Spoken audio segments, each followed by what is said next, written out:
Hey, what is up, everybody? This is Stevie Breach coming to you here today, watching Halloween Havoc 1995, keeping up with the theme of watching the Halloween wrestling shows throughout the past. I've watched a few of the Halloween Havocs throughout the past days. This is a weird one. Honestly, Halloween Havoc 1995, Hulk Hogan versus the Giant in a monster truck match.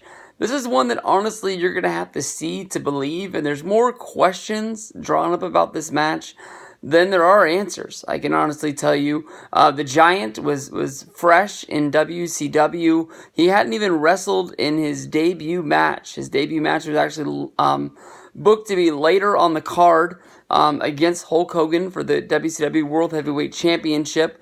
The Giant was going to be fighting as a member of the Dungeon of Doom, trying to take the championship and end the reign of Hulkamania for Kevin Sullivan.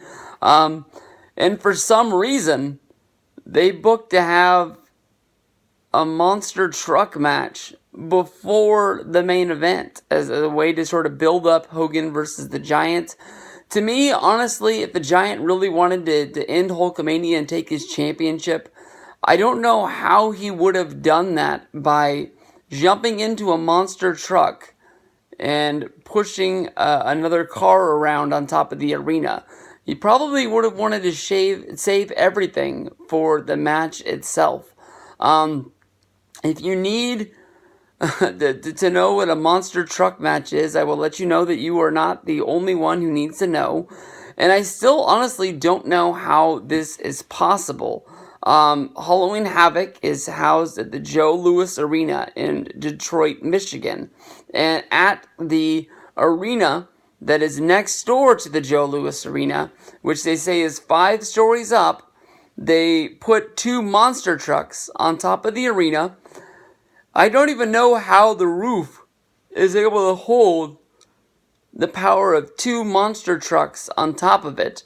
But I guess they made sure that it was reinforced. That's probably the reason why they didn't do it on top of the Joe Louis Arena. But they make a ring that's they don't really say how big it is, but they outline it with traffic pylons, I guess you can say. And sort of have a lot of flashing lights. And as the cars are about to go sort of in a head-to-head competition, they're welded together. That way that you can't break free. It's not a demolition derby. It is just to show who has the power of both cars. I don't know if this is something that maybe Monster Jam was getting into bed with WCW, or they were getting into bed with TNT Sports, if they were going to start being on TNT, and this was sort of a way for Turner to help everybody out.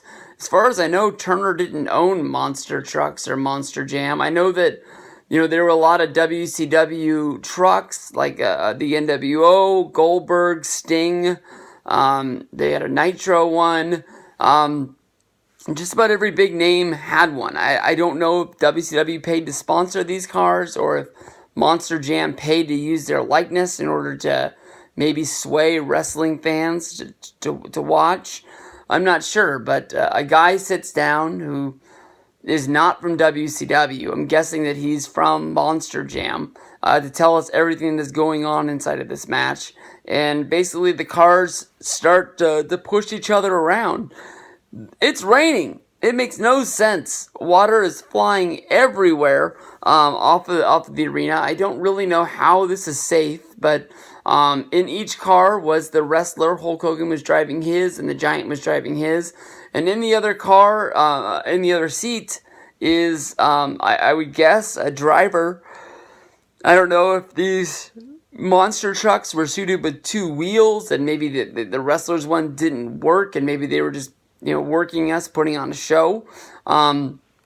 But much like a Hulk Hogan match, basically the Giant shoves Hogan around a few times. It looks like, Hogan's car is about to be eliminated. And then out of the middle of nowhere, Hogan's car makes a big push and the Giant is outside of the circle. Immediately, once the match is over, the Giant exits his monster truck, starts to attack Hulk Hogan on the roof, and picks him up for a chokeslam. When he picks him up for the chokeslam, he actually puts him on the top ledge of the arena, and him and Hogan start to battle. At one point, Hogan breaks off the chokehold, basically by swinging his hands up.